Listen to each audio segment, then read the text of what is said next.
김병조 님 질의해 주십시오. 알고 메인을 얘기 못했어요, 사실은.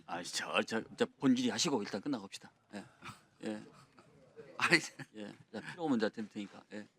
네, 의사진행 그럼 여기 본질이 같이 하겠습니다. 사실 여기 정인으로 나와 있는 분들이 있는데 어저께 국민의힘 모 의원실에서 청문회 전에 그 정인을 좀 만나자고 제의를 했습니다.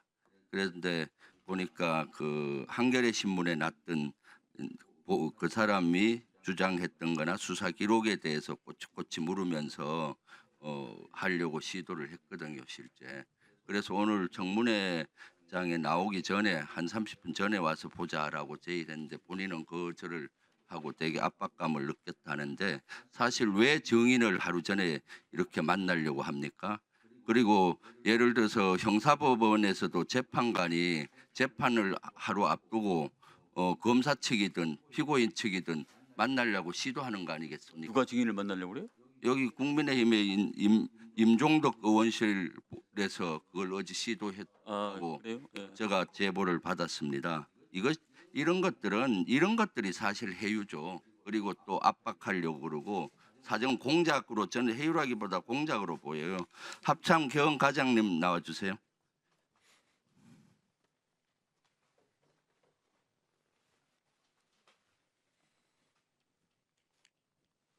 네, 합참 전 겸과장입니다. 네. 그 어저께 이러한 것들 연락을 받으셨죠? 방금 말씀하신 거 말. 네네. 네, 연락 받았습니다. 그래서 어떻게 답변했습니까?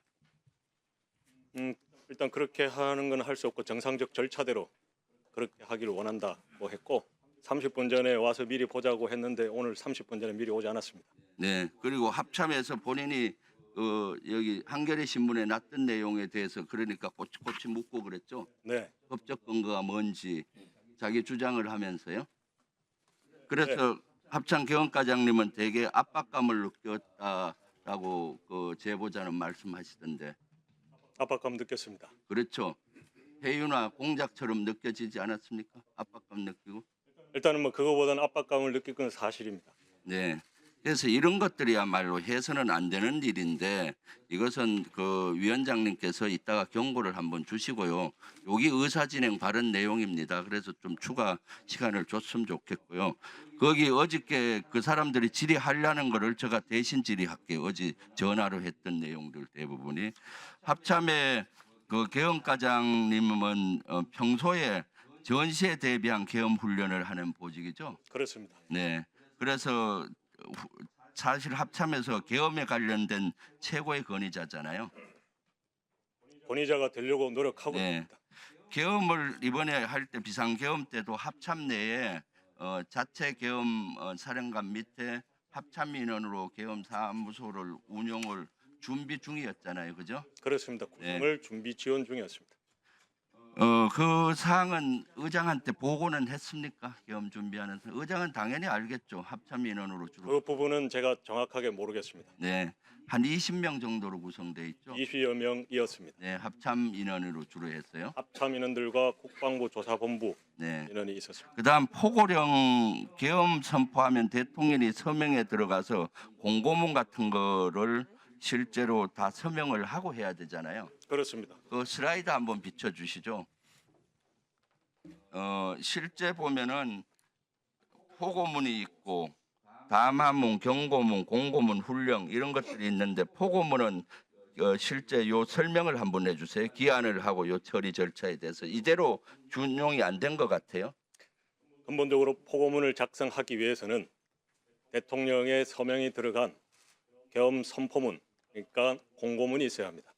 그것이 있어야 포고문이 작성이 되고 그 포고문을 작성을 할 때는 슬라이드에서 보시는 저 절차를 다 거쳐야 됩니다. 그렇죠. 저기에서 나오지 않은 계엄 선포문, 대통령의 공고문은 또 다른 법적 절차, 다시 말해서 국방부에서 건의를 한다면 국방부에서 계엄 선포문 안을 건의를 하고 국무심의를 통해서 이후에 대통령의 제가 이후에 공고하게 되어 있습니다. 이번에는 실제 그 윤석열 측에서는 이러한 절차를 전혀 준용이 안 한 거죠. 그것은 제가 모르겠습니다. 제가 보고문- 명확하게 말씀드릴 수 있는 것은 예. 그렇게 언론에 나온 그대로 서명이 들어간 대통령의 계엄 선포문인 공고문과 그리고 이미 포고령 1호가 발령되었다고 하는데 당시에 합참 계엄 과장으로서 지원 임무를 간 저는 그 서명이 들어간 계엄 포고령 1호도 보지를 못했다는 게 팩트입니다. 그렇죠. 실제 서명 들어간 것들 못 보고요. 네, 그리고 포고령도 그 합참 과장은 전혀 못 봤다는 거 아니에요? 포고령도. 포고령을 서명 들어간 일체 보지 못했고 차후에 거의 계엄이 끝나가는 즈음에 다른 곳에서 복사본 서명이 되어 있지 않은 복사본을 본 적이 있습니다. 그래서 이번에 사실은 그리고 계엄사령관이나 부사령관 합동수사본부장 임명도 대통령이 해야 되는데 임명장 받습니까? 임명장을 주게 돼 있잖아요. 어떻게 돼 있나요?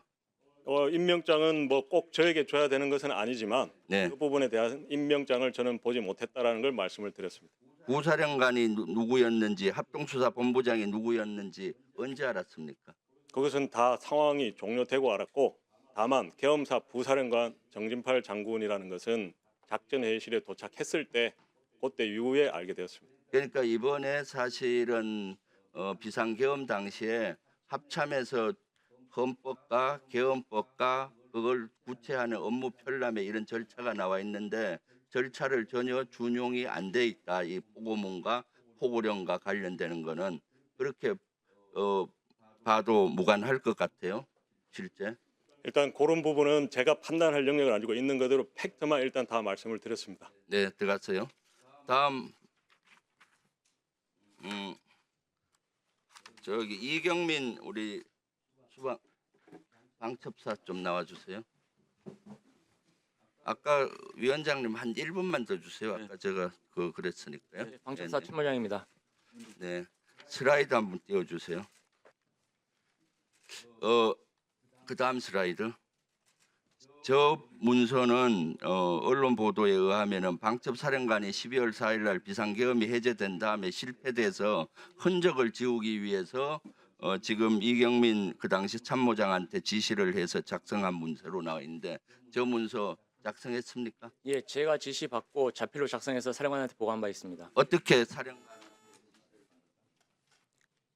그 12월 4일 아침에 제 기억에 의하면은 사령관이 저를 불러가지고 내가 계엄을 미리 알았더라면 휴가를 갔겠느냐 그 얘기를 먼저 하면서 그리고 또 장군처장이 해외 출장을 보냈겠느냐 이런 이야기를 하면서 저한테 좀 한번 적어봐라. 그래서 계엄을 사전에 몰랐던 이유에 관한 사령관 이야기를 쭉 이야기를 해가지고 그 내용을 적어서 제가 사령관한테 보고한 바 있습니다. 몇 시에 지시를 받았죠?